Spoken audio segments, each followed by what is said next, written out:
All right, welcome back to the Kate Monroe Show. We're going to do a special segment today, and we're going to do these occasionally. And we're going to talk about the book I wrote, Wake Up Ready. I know this is not meant to just, get you excited about buying the book and following this journey, but what it is meant to do is help you understand, why did I write this book? What should it give to you? And really, what is it? So let's talk about what Wake Up Ready is. As it says on the front, it's a battle plan to dominate your life. It's really 30 days. They don't have to be done consecutively, but it's 30 days where you read a page or two.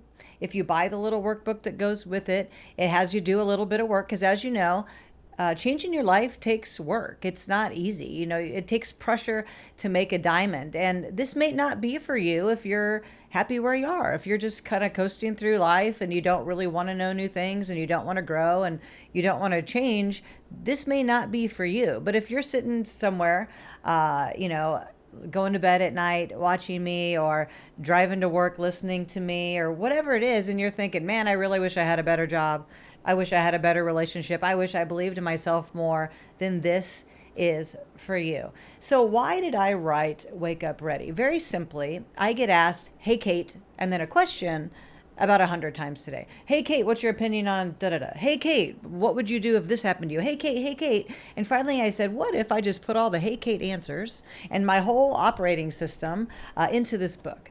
I like to tell stories. I'm big on analogies, because my feeling is sometimes we go to a workshop or we go see somebody speak and we get all motivated and jacked up. And then to do what? We don't really have a plan. We haven't really changed. We went and listened to somebody who's well on the way of their journey. But when we leave there, that excitement and that motivation tends to bend downwards, right? Because we didn't really get enough new things or get enough traction doing that new thing in order to change ourselves. So in this book, I wanted to make it very simple for you to take on a new concept, practice it, try it on, and make these small little micro changes, because it doesn't have to be this huge change that you have to make. I like to say, I was in sales, I would say we sell them small and we stack them tall. And that's the same way with change in life. We do all these little micro changes. They're small, but we stack them tall, and all of a sudden we've erected a mountain to our success. Okay? So that's the point of Wake Up Ready. That is why I wrote it. This would be like getting into my psyche, walking around, seeing the world through my eyes, and figuring out, oh, maybe that's why you arrive violently on your battlefield. Maybe that's why you're so resilient. All the things in this book. And there's a lot of little fun things that my dad taught me, a bunch of little stories, and I credit him in this book. And a lot of them are just things that I've learned along the way. I had a very bumpy ride. I've been on a crazy journey. I sometimes feel like I've lived 50 lives. Like, it's an incredible amount of life that I have covered in 47 years. So the book starts with, and I'm going to show it to you, and I might even read you mine if you're lucky, but it's called the I Am exercise. And what is the I am statement that I encourage everyone to write? So in the Bible, whether you're a Christian or not, it is a fact that in the Bible, God says, I am many times. I am this, I am that, I am these, I am those. And what he is saying is, this is what I am apart from what you say I am, or what you are willing to believe that I am. It's the resolve to say, hey, on a bad day, I am still this. You may say I'm this, but I know that I am this. And I would tell you that writing down my I am statement, and I actually have it in my phone, and I'm going to read it to you because you are lucky today, because you've taken the time to watch me. I have added to it over the years, but sometimes on a bad day, when maybe I'm getting bullied and maybe I'm getting harassed and maybe my business isn't going right, or I've tripped and I've fallen down and smacked my face, sometimes I have to remind myself who I am apart from who you believe that I am. Because all that really matters is that I know who I am and that I am fully resolved to be that person day in and day out. So here's my I am statement. It might give you a little bit of, let's see if I can find it, my notes. I have so many notes. If you know me, you know I make a lot of notes. Okay, here we go. Here's Kate's I am statement. I love to help people accomplish their passion. I love to record music. Maybe you don't know that, but I am a singer. I used to be a much better singer, but I lost my voice. I love to travel. And when I say I love to travel, I mean I love to travel. I do not like to pack and unpack, but I do like to travel. I love unconditionally, and this is something that we're going to talk about in the book.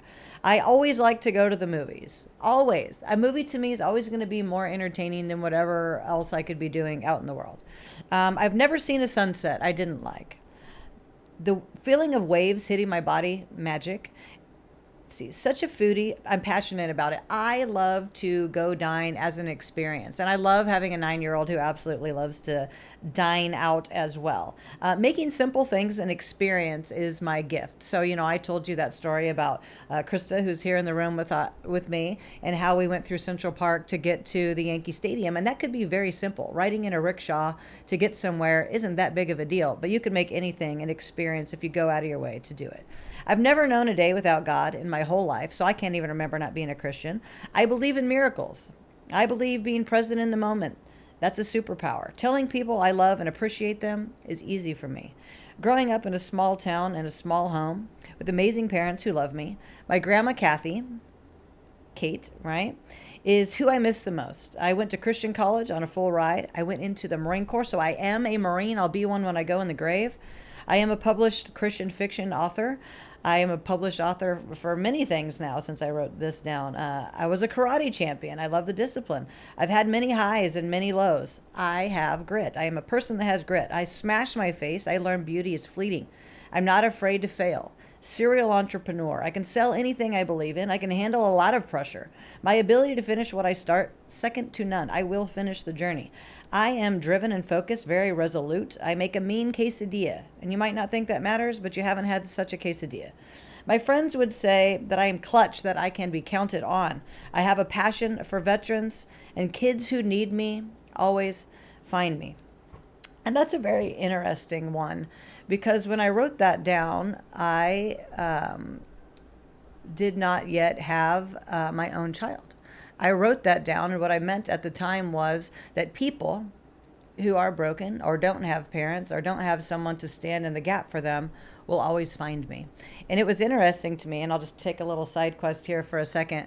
I used to actually have my office in this house that we now call a studio, and there was only a few of us that worked here. And one day we were having a barbecue in the back, and we were making all the food, setting everything up, and everybody was sitting around the table, and they were all asking, how did they meet me? Like, how did you meet Kate? How do you know Kate? How do you know Kate? And it all appeared as though many of the people sitting around this table were those kids who need me, that would always find me, that felt safe in my company, that I would arrive violently on their battlefield. And as I was standing in the house listening to them have this conversation, I thought, I am this kind of person. I am who I believe that I am. So why is writing your I am statement so important for you? Many of us don't really know who we are. We kind of just floating out in the sea, out in dark water with waves crashing over our heads. And sometimes our parents didn't put a lot of good thoughts, didn't sow a lot into us about who we are. They maybe weren't doing affirmations like I'm doing with my son to tell him that he is smart and funny and kind and loved and good at this and that. Maybe you didn't grow up that way. Maybe you had a lot of trauma. Maybe like me, you got assaulted really early, and whoever you believe you are, maybe your value to yourself has been diminished. Maybe you don't believe that you'll ever be a homeowner. Maybe you don't think that you're worthy or deserving. Maybe you don't think that you're going to be loved. And the sad truth is that as long as you believe that, then to you that is true. And it's sad because I've told many people, if you could see you through my eyes, and then I'll tell them, this is how I view you. And sometimes it will make them cry because no one has ever said those things to them. No one has ever imparted good value onto them. So what we have to do before we can wake up ready, before we can meet the challenges of the day, before we can have grit and resilience and navigate the space of our life every day, we really have to know who we are.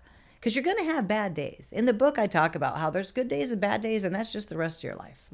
Okay? So I would tell you, write down exactly who you are and keep it for a couple of weeks. Keep it as a note on your phone. So someday you can read it to somebody. Someday you can remind yourself, hey, just because so-and-so said I was a POS, just because so-and-so broke up with me and they don't want to be with me anymore, just because my parents don't talk to me anymore, doesn't mean that I'm not of value.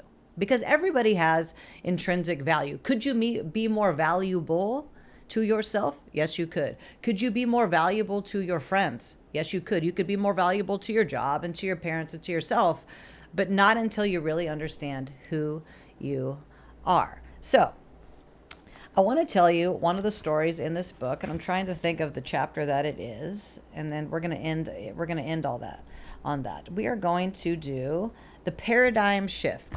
So before we do the paradigm shift, it's helpful for you to understand what a paradigm is. You've probably heard the word before, and people say, well, until you make a paradigm shift, you're never going to get where you're going. And you're thinking, well, I'd love to do that, but I don't know what that is, let alone know how to shift that paradigm. So a paradigm is a rules or operating system, and most of us get these rules when we're little.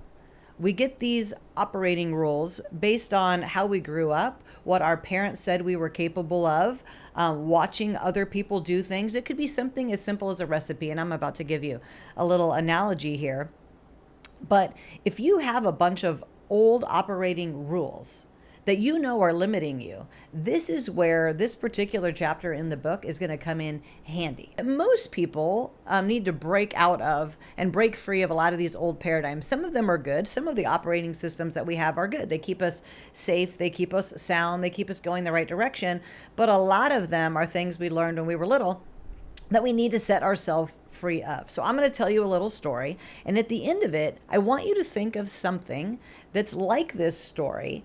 And I want you to really analyze what you would do if you got new information. Would you change an old paradigm, knowing it's not good for you, knowing it makes no sense, or because it's comfortable and you're used to it, would you keep doing it? So here's the story.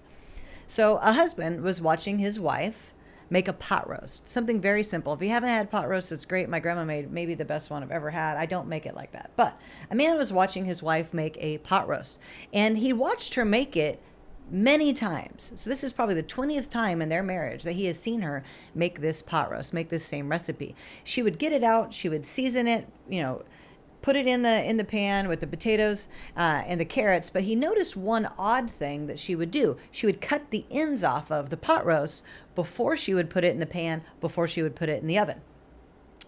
And he thought, I wonder if that's part of the recipe. I really don't understand. I've never seen anyone else cut the ends off of the pot roast. So one day he said, curiosity is killing the cat. Why are you cutting the ends off of the pot roast?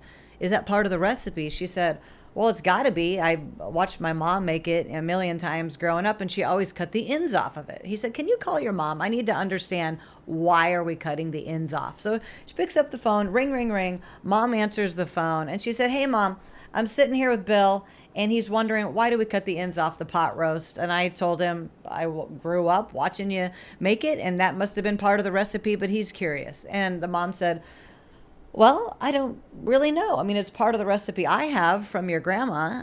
She always cut the ends off of the pot roast before she put it in the pan. And Bill is not satisfied because he hasn't really heard the reason why we are cutting the ends off the pot roast. Does it make it taste better? Did the seasonings belong there? Like, what are we doing here? So now they're on a three-way call. Now they've pulled Grandma into the call. So the granddaughter says, Grandma, I just called Mom. I got her on the line with us too. I'm sitting here with my husband, Bill, and he wants to understand our pot roast recipe. Why do we cut the ends off of the pot roast? Does it make it taste better? Is that where the seasonings go? Like, what is the secret to why you cut the ends off the pot roast? Well, the grandma starts laughing. And the granddaughter and the mom are shocked, like, why is Grandma laughing? And she said, you girls are crazy. You cut the ends off of your pot roast? And the mom said, Mom, I watched you make it that way every single time growing up. And the granddaughter said, Mom, I watched you do this all the time, based on what you said Grandma did. And Grandma said, you guys are crazy. I cut the ends off the pot roast because it didn't fit in my pan. It is not part of the recipe. So they all had a good laugh, hung up the phone.